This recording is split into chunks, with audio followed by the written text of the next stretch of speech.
History has judged Adolf Hitler to be one of the world's greatest monsters. But, sometimes we forget that a single madman couldn't pull off the horror of the Holocaust without help. And propagandists in the Nazi government built the support for Hitler's plan. Guards at the gate of the death camps facilitated his final solution. And according to at least one historian, the assistance even extended to a conglomerate of businesses that eventually became the American company we know of as International Business Machines, IBM. His allegations are the topic of this week's Real History.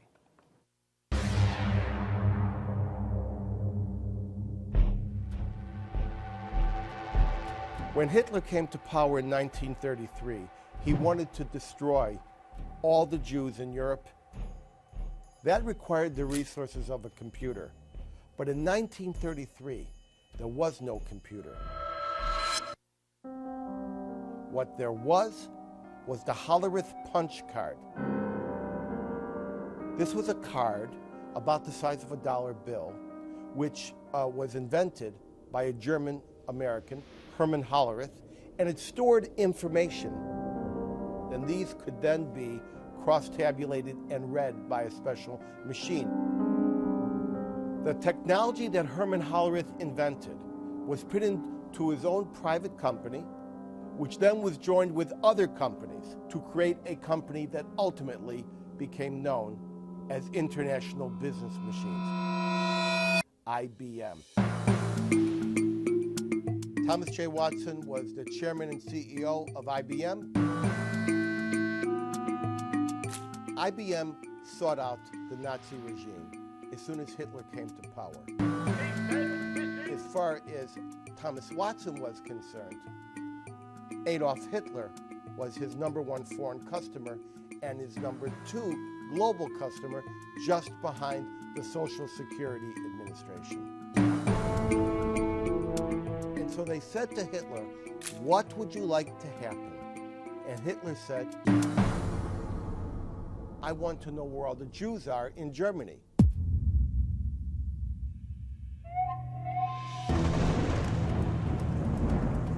Consequently, IBM invented the racial census. It was a process by which thousands of people were hired by Watson and IBM, put into a giant warehouse. People went door to door. They filled out census forms, and all this information was punched into these punch cards. And it was organized so that in one column, it would be your name. In the next column, it would be your religion. The next column would be your profession and your residence. At the rate of 64,000 cards per hour, Hitler immediately discovered where all the Jews of Polish extraction in Berlin engaged in the fur trade were living and doing business.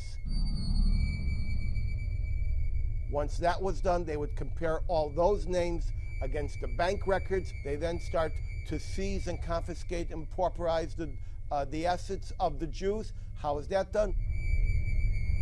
All the banks and financial institutions are running on IBM punch cards. These cards were like bullets.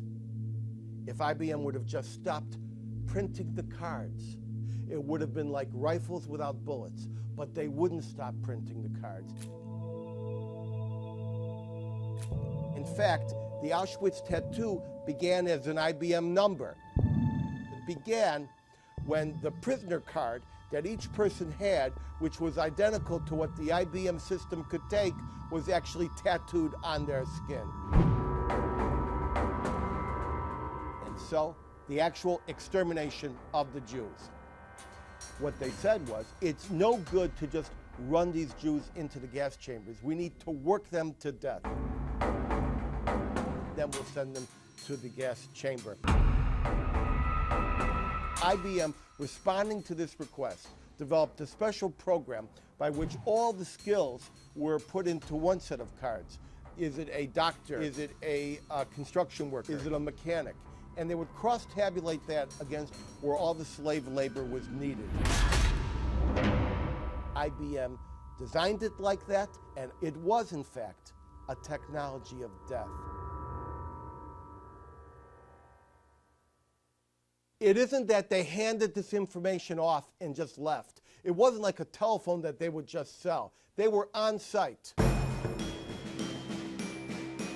Now, it's not possible for Thomas Watson to say, well, gee, we just didn't know. Because, in fact, just days after Hitler came to power in 1933, Americans streamed into Madison Square Garden protesting that Hitler was going to destroy the Jews and that Hitler would soon be subject to a boycott. That boycott was launched.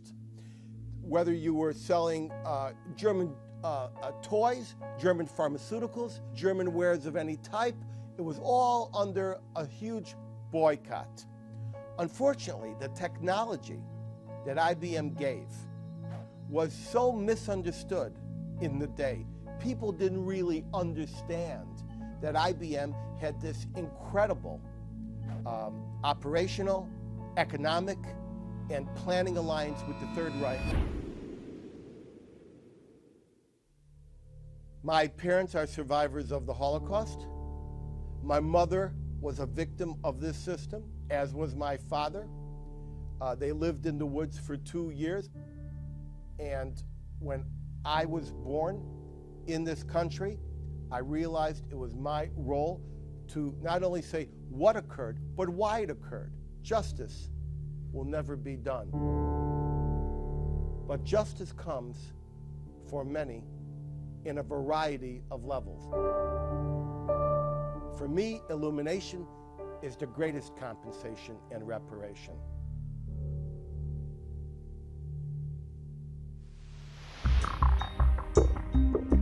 If there is a moral to the story, it is never again, not just never again a Holocaust, never again should an American company's innovation, technology, and muscle be used to afflict innocent civilians.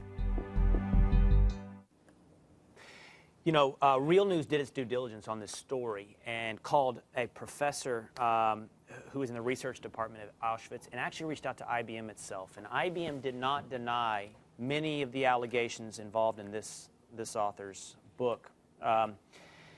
But they do dispute some of the concepts such as on-site. What exactly did it mean to be on